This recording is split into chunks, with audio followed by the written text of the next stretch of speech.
So I feel lucky to be going after these great papers because they've set up very nicely what I'm going to talk about today.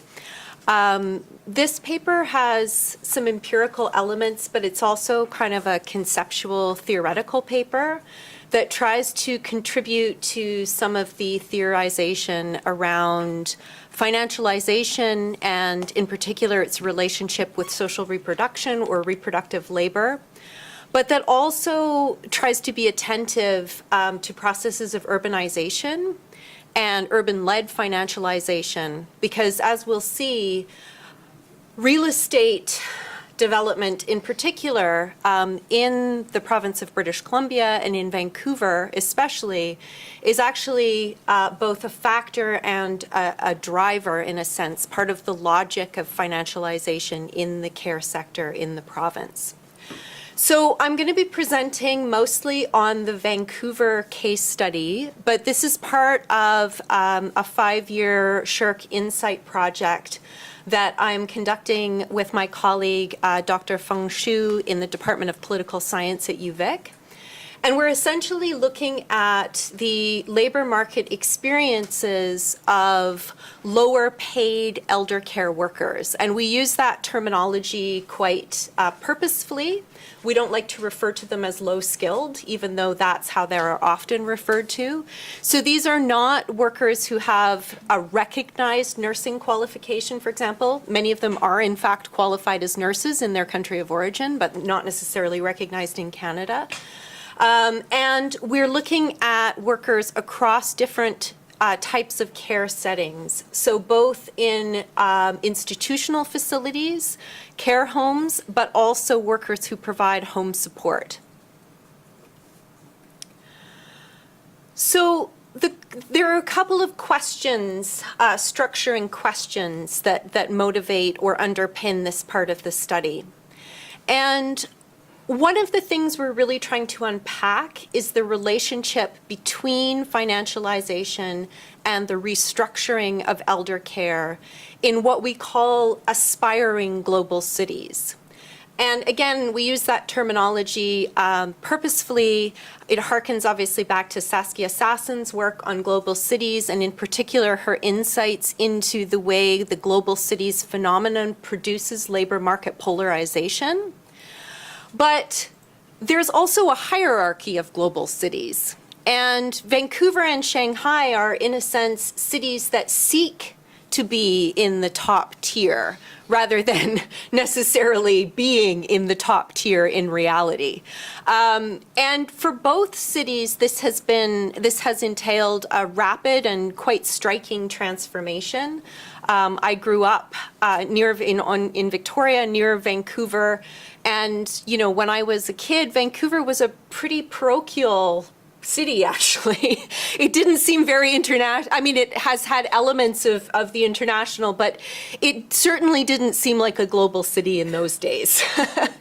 And in a sense, the same was true of Shanghai. And yet both not only are increasingly part of global financial and speculative networks and flows of capital, but are also increasingly interlinked with one another through interconnections around flows of people, capital, and sort of commercial connections between firms. So we're also interested in the sort of empirical relationship between processes of market making and the role of finance capital. And in particular, what we want to correct is something of a tendency in some of the literatures on financialization to kind of bracket the state. In fact, in this particular sector, the state is an active market maker. And some of these processes were alluded to in the plenary session this morning in terms of, and we know this from the literatures on neoliberalization, that the state does not step back and allow the market to step in. The state creates, facilitates, and re-regulates in particular ways that make markets. And in British Columbia and in China, this is very evident in the restructuring of elder care.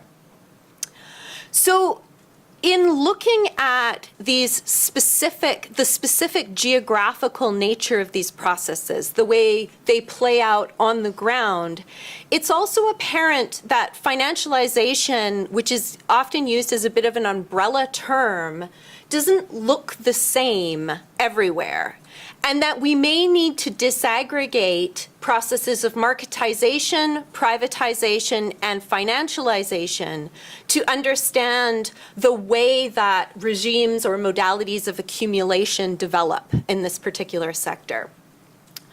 Now, I'm also a geographer, so I have a bit of an interest in the GPN, Global Production Networks, literatures in geography. They're not only in geography, but geographers have contributed significantly, but which have been heavily critiqued for not paying enough attention to labor. So I'm not going to talk as much about that for this audience, but if anybody's interested, they can ask me about that. And then, of course, I mean, in a sense, the ultimate reason for asking these questions is the question of what the concrete or material implications are for elder care workers and the regulation of care work itself. So I'm just going to provide a very brief overview of some of the higher level dimensions of how elder care service provision is organized in these two case study cities.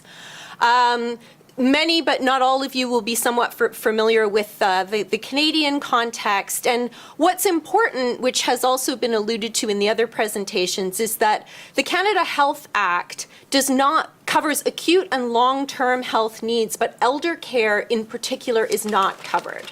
So it becomes a provincial responsibility to develop and articulate and regulate service provision around elder care.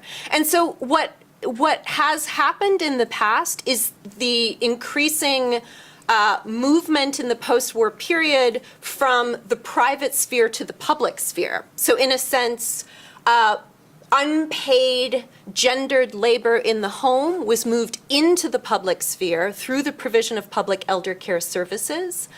And more recent restructuring has both seen, to an extent, a reprivatization of elder care through retrenchment, which has happened in British Columbia. I'll talk briefly about that, but also increasing private provision, so increasing privatization. BC is a very striking case. BC was historically a leader in funding home support, for example, but started to be cut from about the late 1990s, and now is well into the bottom half in terms of provinces and territories and their spending. The increasing private market was accompanied by contracting out in the public sector. So there's always been a certain amount of private provision, but it was fairly marginal and often only the very wealthy who would hire full-time people, in their homes. But we've not only seen contracting out in the public sector, but as cuts to funding have reduced the availability of services, people are increasingly going outside of the public sector in order to source their own elder care services for family members, those who can afford it. So this is the result of a rationing of publicly funded services for older people. And as I'll come on to, one of the biggest results of this rationing is that those who receive publicly funded services tend to be older and have more acute health conditions. And in particular, incidences of dementia and Alzheimer's, particularly in their acute phases, are more and more prevalent within the system. So I'm going to have to go quite quickly through Shanghai. It's quite interesting, but I'll have to answer questions if people want to ask me about it, because I don't really have the time to delve into both. So traditionally, China has had a kind of filial model of the care falls on the child to look after elderly parents, which I would just like to point out is not necessarily, a particularly Asian. I mean, Canada actually has largely a similar model historically, but perhaps not necessarily articulated culturally in quite the same ways. But I just want to, sometimes we hear this kind of discourse that this is particular to it's cultural, right? Well, actually, we have a lot of the same assumptions here. But of course, this model has been thrown into crisis by the one-child policy. So China is also aging very, very rapidly. And so, there are huge pressures on this particular model that have forced the government to start to grapple with, through their centrally led process of policymaking and dissemination, Eldercare. And I'll just quickly point out that the seniors care sector was really kick-started in 2013, in part because it was seen as a solution to a crisis in real estate-led accumulation. So in particular, the development of fairly high-end residential care facilities really accelerated after 2013. So just to give a little bit more detail on the Vancouver context, we've had reduced funding for home support services, but also some changes in the classification of workers, which again, touches on some of the other processes that we've heard about. After 2002, many of you who are Canadian will know our Liberal government essentially tore up the collective agreement with workers in the healthcare sector and brought in a policy of contracting out as a cost reduction strategy. So what this essentially led to was not necessarily one overarching and straightforward path to financialization, but a sort of complex series of processes. So we saw marketization, where the state creates markets in elder care services with essentially two goals. In the case of the BC government, union busting was absolutely an explicit goal in terms of the relative social power of the healthcare unions, but also essentially to channel public funding to private capital. So very much a regime of accumulation, but not necessarily a financialized one. Much of these turned into contracts that went to local companies that were then able to grow and, in a sense, aspire to become multinational or international corporations, but started off as local capital. We saw privatization, we saw de- and re-regulation of the sector, and we saw individualization. So processes that political economists, and in particular feminist political economists, have highlighted kind of across the areas of reproductive and care labor. So what this involved was an, in a sense, conscious and partly ideological process of market making. I'm not going to read these quotes because I don't have a lot of time, but just to the sort of final bullet point, I think that the financialization of elder care in BC illustrates very clearly how the state actively creates conditions for finance capital to operate profitably alongside and sometimes in competition with other fractions of capital. So that might be international capital. State-led marketization and privatization, including labor market re-regulation, lays the foundations for this. And so financialization has taken on particular characteristics on the ground in Vancouver that are tied to a regime of kind of real estate-led financialization. So the long-term care sector has been a sector of significant interest to insurance companies, private equity firms, and real estate investment trusts. This isn't unique to BC or to Canada. We see these processes happening in a number of jurisdictions. 3 of the largest chains have separated their operating nursing homes from property and use leaseback arrangements with property companies, which is actually a strategy we see in retail and in other hotels in other sectors as well.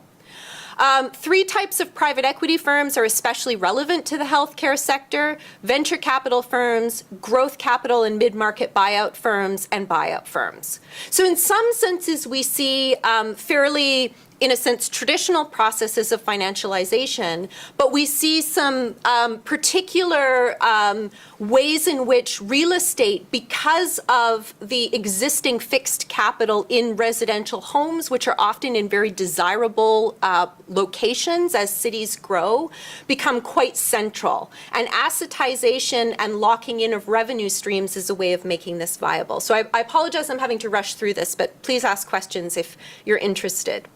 So I'm just going to conclude with what the implications have been for workers of these kind of fairly macro level or meso level processes. So obviously, union busting and contracting out were immediate impacts.